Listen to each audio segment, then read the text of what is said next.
Hi guys, welcome to the Handy Home Girl. For this week's craft, I'm going to show you how to make a faux capiz shell chandelier. Here are the items that you are going to need for your faux capiz shell chandelier. Wax paper and parchment paper, scissors, spray paint, thread and a sewing machine, a circle cutter, a wire flower basket, and an iron. So you're going to take your parchment paper and you're going to rip up 2 sheets, I would say about 3 feet long.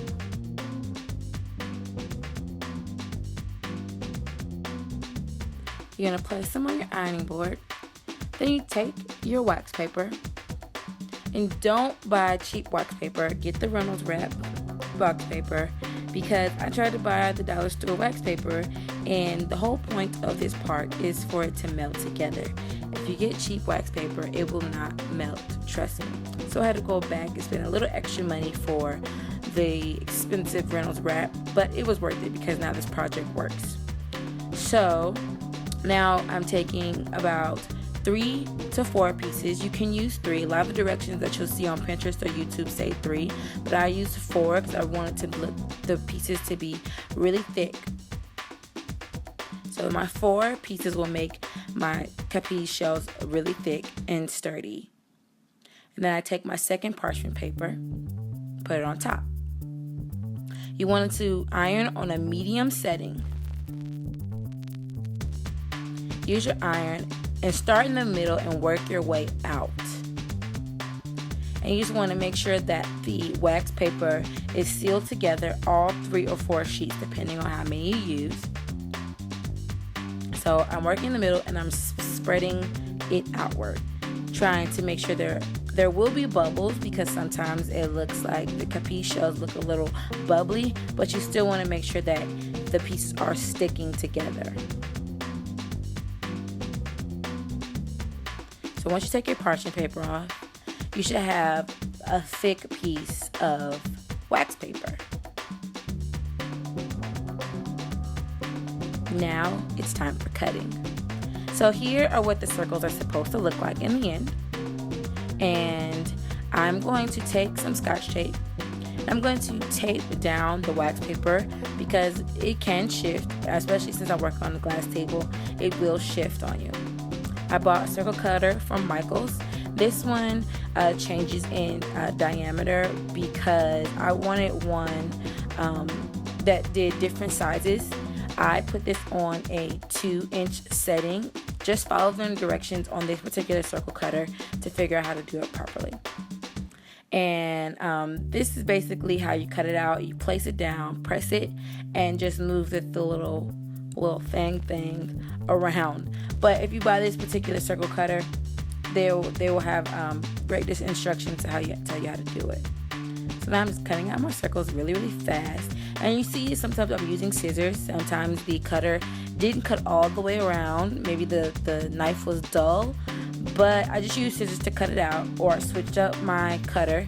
It comes with 2 or 3 of them, so you can just switch it off and see if it's a little dull. And this is the most time-consuming part, but I made a mission to come home every day and cut out a few circles.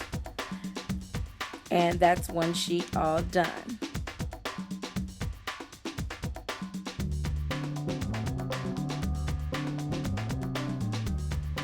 So now this part is optional. Some bloggers use hot glue or ribbon.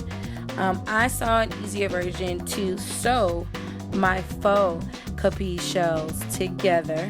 I do a 2 to 3 ratio. That means I sew 2 very close, leave about a 1/2 inch space between the 3rd one, and then sew the 4th and the 5th shell close together.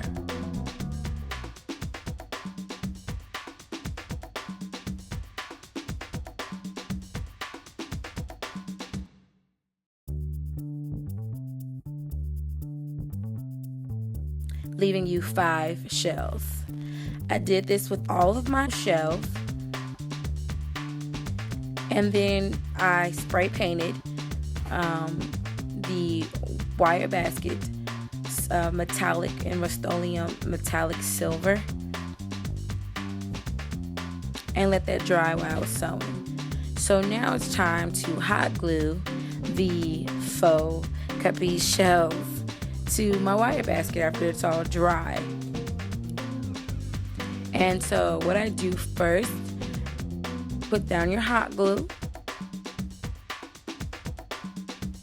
and you lay the first 2 circles in the front and the last 3 in the very back of it. This kind of gives it this like layered effect. I didn't want each section to be even, so 2 in the back, 3 in the front gives you that really full layered look. And by the way, this basket is a 17-inch basket, so it's the biggest one that I could find at Home Depot. And I start with 1 at the very bottom. It's 1, 2, 2, 3. That's what I'm doing. Then 2 goes on that one. A second one.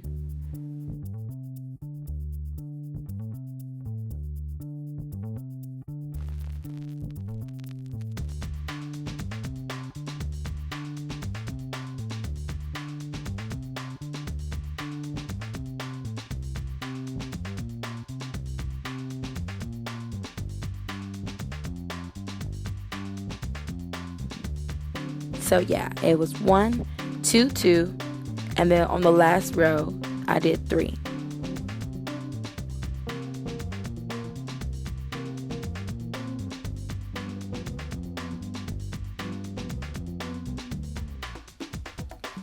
So now that that's all done, I really wanted to finish this piece hanging, so I just decided to take the hanging basket and hang it from a previous chandelier in my home. So the shells won't get ruined by it laying flat. Usually people hang it from the bathroom wall, but luckily I had something to hang it from in my living room, dining room area. So once again, just take your hot glue and you lay your Faux Capiz shells on a string on top of the wire basket.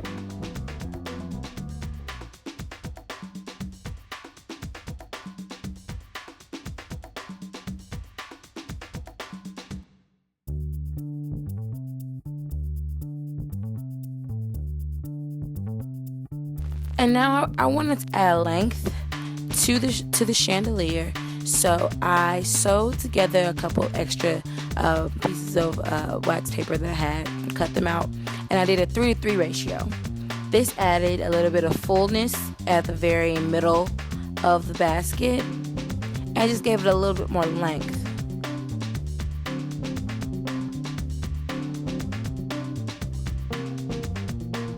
And we're all done. Don't forget to like and subscribe to my channel and check out my blog at www.thehandyhomegirl.com. Okay, see you guys later. Bye.